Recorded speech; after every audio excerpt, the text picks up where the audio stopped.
Après cela, il y eut une fête juive, et Jésus monta à Jérusalem. Or, à Jérusalem, près de la porte des brebis, il existe une piscine qu'on appelle en hébreu Beth Zata. Elle a 5 colonnades, sous lesquelles était couchée une foule de malades, aveugles, boiteux et impotents.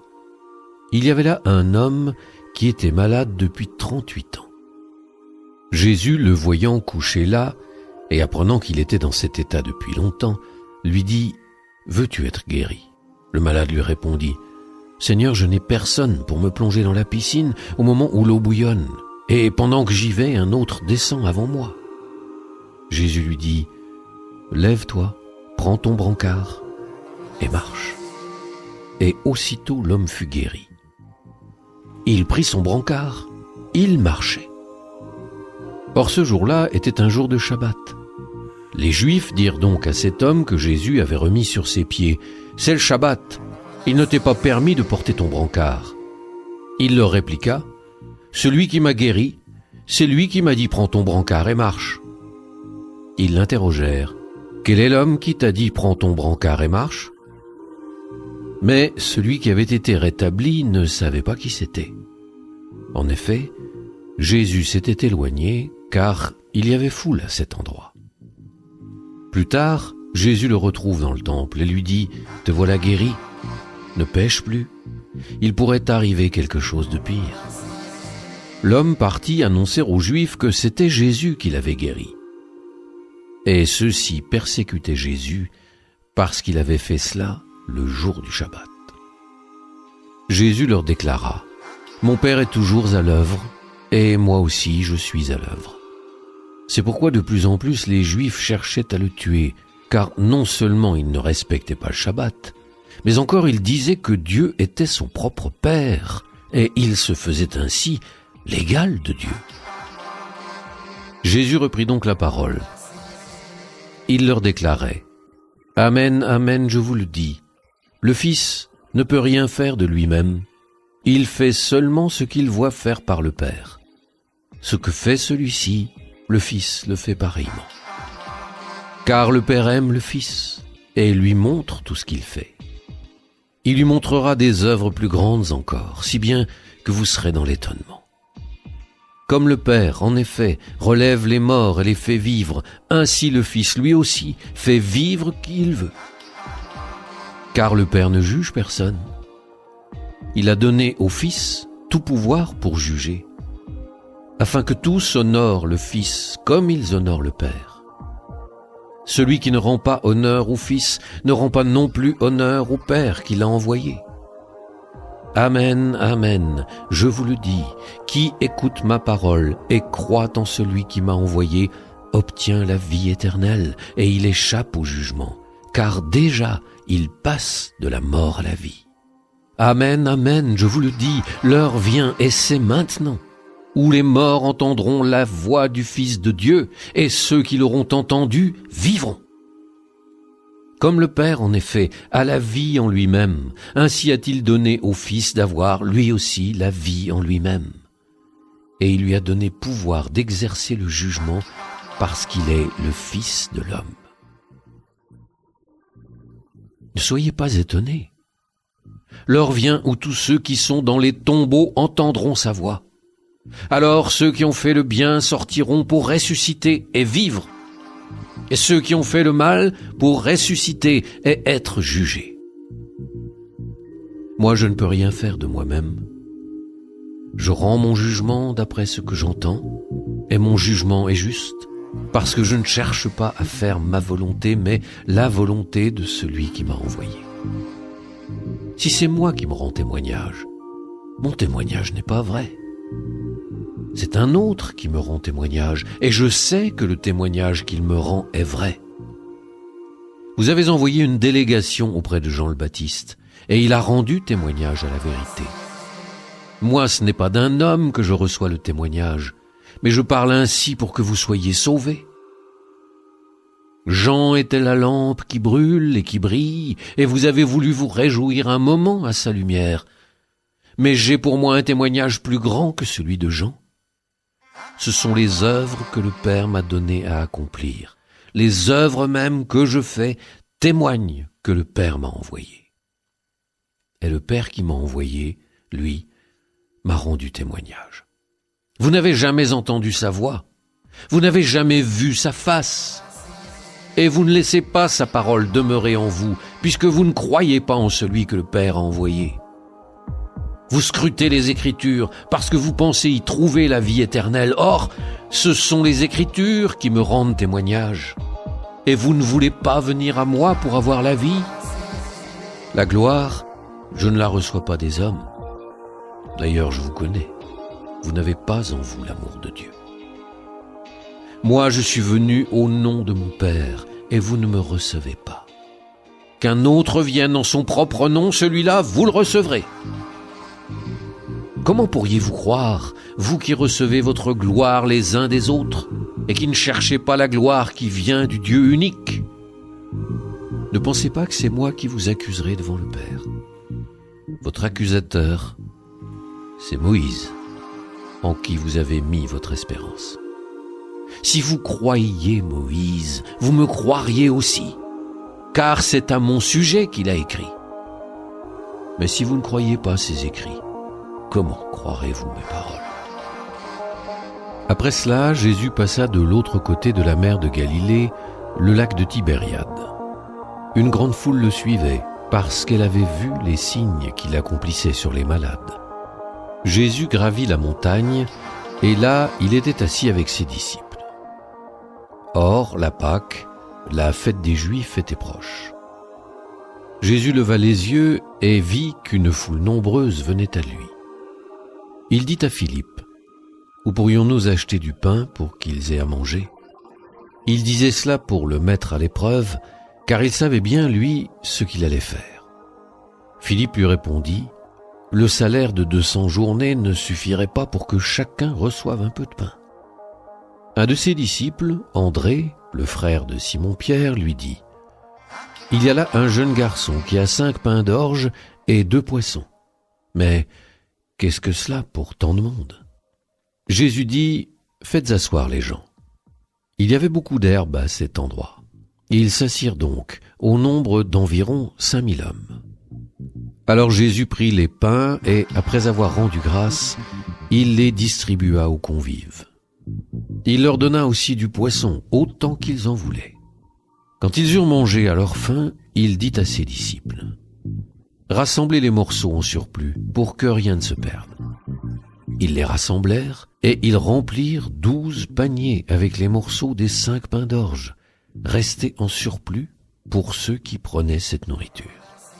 À la vue du signe que Jésus avait accompli, les gens disaient, « C'est vraiment lui le prophète annoncé, celui qui vient dans le monde. » Mais Jésus savait qu'ils allaient venir l'enlever pour faire de lui leur roi, alors de nouveau, il se retira dans la montagne, lui seul.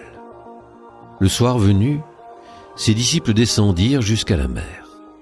Ils s'embarquèrent pour gagner Capharnaüm sur l'autre rive. C'étaient déjà les ténèbres, et Jésus n'avait pas encore rejoint les disciples. Un grand vent soufflait, et la mer était agitée. Les disciples avaient ramé sur une distance de 25 ou 30 stades, c'est-à-dire environ 5000 mètres, lorsqu'ils virent Jésus qui marchait sur la mer et se rapprochait de la barque. Alors ils furent saisis de peur, mais il leur dit, « C'est moi, n'ayez plus peur. » Les disciples voulaient le prendre dans la barque. Aussitôt la barque touche à terre, là où il se rendait. Le lendemain, la foule restée sur l'autre rive se rendit compte qu'il n'y avait eu là qu'une seule barque et que Jésus n'y était pas monté avec ses disciples qui étaient partis sans lui. Cependant, d'autres barques, venant de Tibériade, étaient arrivées près de l'endroit où l'on avait mangé le pain après que le Seigneur eut rendu grâce. Quand la foule vit que Jésus n'était pas là, ni ses disciples, les gens montèrent dans les barques et se dirigèrent vers Capharnaüm à la recherche de Jésus. L'ayant trouvé sur l'autre rive, ils lui dirent, « Rabbi, quand es-tu arrivé ici ?»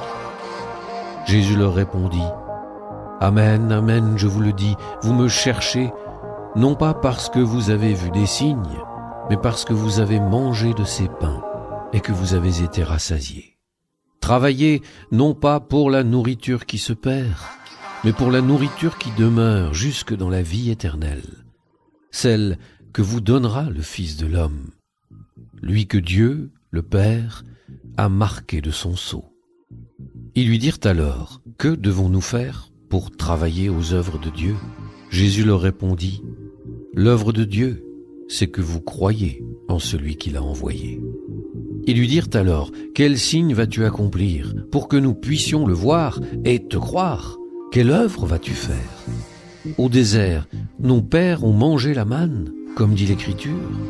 Il leur a donné à manger le pain venu du ciel. » Jésus leur répondit, « Amen, amen, je vous le dis, ce n'est pas Moïse qui vous a donné le pain venu du ciel, c'est mon Père qui vous donne le vrai pain venu du ciel. Car le pain de Dieu, c'est celui qui descend du ciel et qui donne la vie au monde. » Ils lui dirent alors, « Seigneur, donne-nous toujours de ce pain-là. » Jésus leur répondit, « Moi, je suis le pain de la vie. Celui qui vient à moi n'aura jamais faim, celui qui croit en moi n'aura jamais soif. Mais je vous l'ai déjà dit, vous avez vu et pourtant vous ne croyez pas. Tous ceux que me donne le Père viendront jusqu'à moi, et celui qui vient à moi, je ne vais pas le jeter dehors. Car je suis descendu du ciel pour faire non pas ma volonté, mais la volonté de celui qui m'a envoyé. Or, telle est la volonté de celui qui m'a envoyé, que je ne perde aucun de ceux qu'il m'a donnés, mais que je les ressuscite au dernier jour. Telle est la volonté de mon Père. Que celui qui voit le Fils et croit en lui ait la vie éternelle. Et moi, je le ressusciterai au dernier jour. Les Juifs récriminaient contre Jésus parce qu'il avait déclaré « Moi, je suis le pain qui est descendu du ciel. » Ils disaient « Celui-là n'est-il pas Jésus, fils de Joseph? Nous connaissons bien son père et sa mère. Alors comment peut-il dire maintenant « Je suis descendu du ciel » Jésus reprit la parole. « Ne récriminez pas entre vous. Personne ne peut venir à moi si le Père qui m'a envoyé ne l'attire, et moi, je le ressusciterai au dernier jour. Il est écrit dans les prophètes, ils seront tous instruits par Dieu lui-même. Quiconque a entendu le Père et reçu son enseignement vient à moi. Certes, personne n'a jamais vu le Père, sinon celui qui vient de Dieu. Celui-là seul a vu le Père. Amen, amen, je vous le dis, il a la vie éternelle, celui qui croit. Moi, je suis le pain de la vie. Au désert, vos pères ont mangé la manne, et ils sont morts. Mais le pain qui descend du ciel est tel que celui qui en mange ne mourra pas. Moi, je suis le pain vivant qui est descendu du ciel. Si quelqu'un mange de ce pain, il vivra éternellement. Le pain que je donnerai, c'est ma chair, donnée pour la vie du monde. » Les Juifs se querellaient entre eux. Comment celui-là peut-il nous donner sa chair à manger? Jésus leur dit alors, « Amen, amen, je vous le dis, si vous ne mangez pas la chair du Fils de l'homme, et si vous ne buvez pas son sang, vous n'avez pas la vie en vous. Celui qui mange ma chair et boit mon sang a la vie éternelle, et moi, je le ressusciterai au dernier jour. En effet, ma chair est la vraie nourriture, et mon sang est la vraie boisson. Celui qui mange ma chair et boit mon sang demeure en moi, et moi je demeure en lui. De même que le Père qui est vivant m'a envoyé, et que moi je vis par le Père, de même celui qui me mange, lui aussi vivra par moi. Tel est le pain qui est descendu du ciel. Il n'est pas comme celui que les pères ont mangé. Eux, ils sont morts.